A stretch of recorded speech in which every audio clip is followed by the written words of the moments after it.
Hello lovely people. You know that in this channel I started to love Musway stuff. So in this video we're gonna do a review of a tweeter MG6.2T.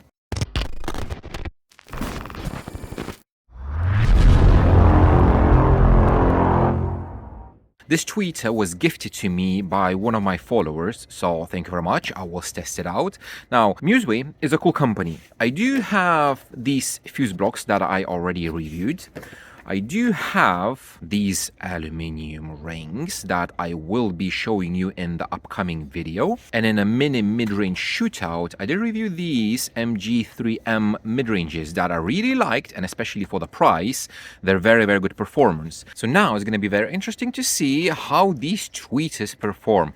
Now, these tweeters they're cheap, they're budget tweeters, so I don't expect any magic from them. In Europe, they're 120 euros, something like that. In the UK, they'll be sold for about £100, 99 pounds, wherever you find it. Not sure about the American prices, but they're budget tweeters, really. So these are 26mm silk dome. 26mm is 1.1 inches for my American friends. On the box, we don't really have anything, so let's open and see the tweeters themselves. This is the tweeter, and we have some mounting hardware. So we do have some sticky tape. I would imagine if you just want to stick them to something, because why not? And then we have these metal rings that go like that, and probably they're going to be the other way around. And basically, whenever you put the tweeter in wherever you're mounting it, you just fix these and they won't allow the tweeter to get loose, just like that. Not sure how you remove them, but yeah. Now the feel in the hand is great. When I was looking at these online, at the pictures, I was thinking they're going to be plastic, but they're not. It's metal housing with metal grill, so the build quality is very, very good. Now, we're not going to look at these words because, again, I don't expect any magic from them, but we will see. So in this video, what I'm going to do, I'm just going to very quickly test them. I'm going to do a near field response, I'm going to do a far field response, and we're going to check the distortion at 90 dB output. I will not be installing them in the car because in the car I have nothing. I have no amplification, no locations, no nothing, but I will be using them in the near future, so stay tuned for that. But in this one, it's just gonna be a very quick performance review, and we will see how these are doing. Again, if you're watching my channel, you know I go into technical stuff. I don't do demos, so don't expect me to just play music through it and let you to listen via YouTube, because it's kind of pointless. But in general, I really like them. This wire is extremely soft. Maybe it's the silicone jacket or whatever, but it's very, very soft. It doesn't get tangled. It doesn't get, yeah,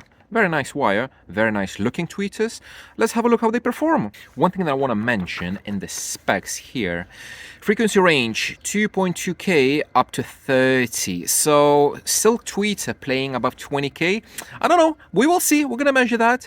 But the crossover is about 2.5K. Do not play them lower than 2K. It's like obvious for 1-inch tweeter, they're not gonna play like SB29s. So we're gonna check this with a UMIC 2 measure microphone that can measure up to 50 kilohertz.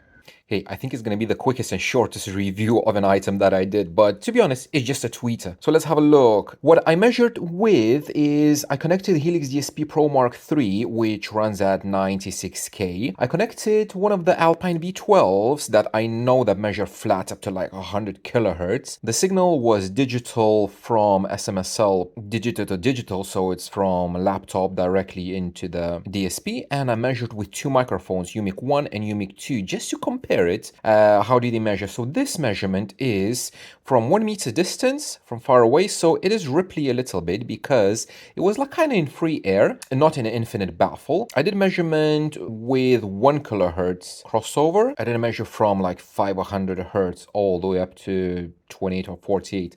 So UMIC 1, you can see it is capped at 48K, so measures up to 22 kilohertz or so, and then it drops down. Now this response with 1 kilohertz crossover, obviously it's just for testing, and the second one was 2.2 kilohertz, which was recommended by the Musway in the manual, and the response is flat.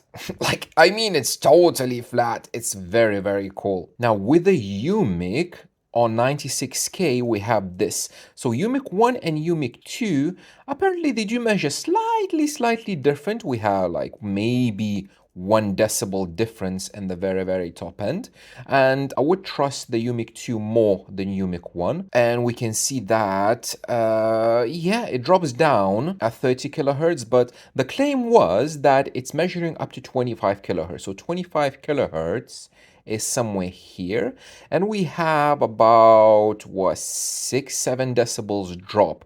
So if the spec is like, it's not flat, it doesn't measure flat up to 30, but it does have a response. Now another thing can be that the UMIC 2 has a calibration file only up to 20K. Above 20K, it's not calibrated. So it could be that it's measuring flat up to 30K. I'm not sure, but the response is that yes, it is playing there like a super tweeter, which is very cool to see. And I did cross it at 1.5K on UMIC 2 just to see the distortion as well. Near field response, we have this, which near field again up to 20K, it starts to drop above like 18, but again, it could be just because the UMIC 2 doesn't have calibration above 20. Now let's have a look at the distortion. This distortion is measured with the UMIC 1, and this is crossed at 1000 hertz.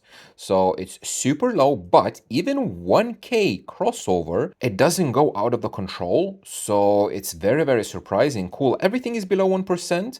A little bit of peak here, but yeah, we can say 0.5% and a little bit here. If you increase the crossover up to 2.2K, all of this obviously drops, and we have 0.5% or less, which is very nice. For a tweeter that costs £100 for a budget tweeter, this is extremely good. I did exactly the same measurement with the UMIC 2 just to compare. So UMIC 1, UMIC 2, we can see that it's exactly the same. The only difference is that UMIC 2, since it's measuring up to like 48K, it does have the second and third harmonic components much higher. So this is the difference. Like the third harmonic on the UMIC 1 is at 7.5K, and the second one is only up to 11K, which second is half of the sampling rate, you know? So if it's measured up to 20K, the second harmonic can be only half of that.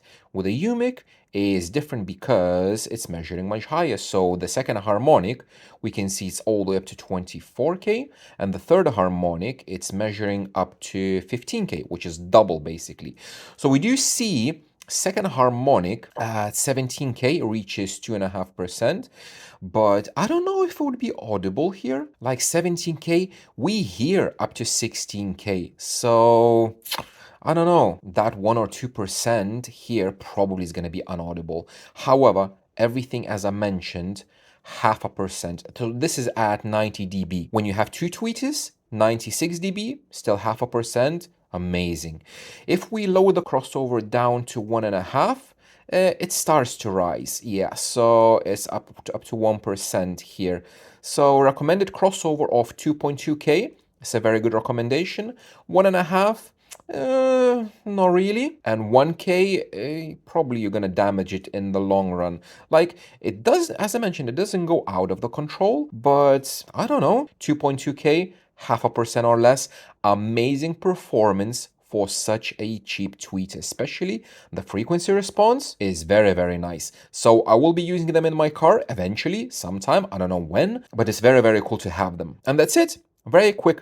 Thank you very much for watching, guys, and I will see you in the next one.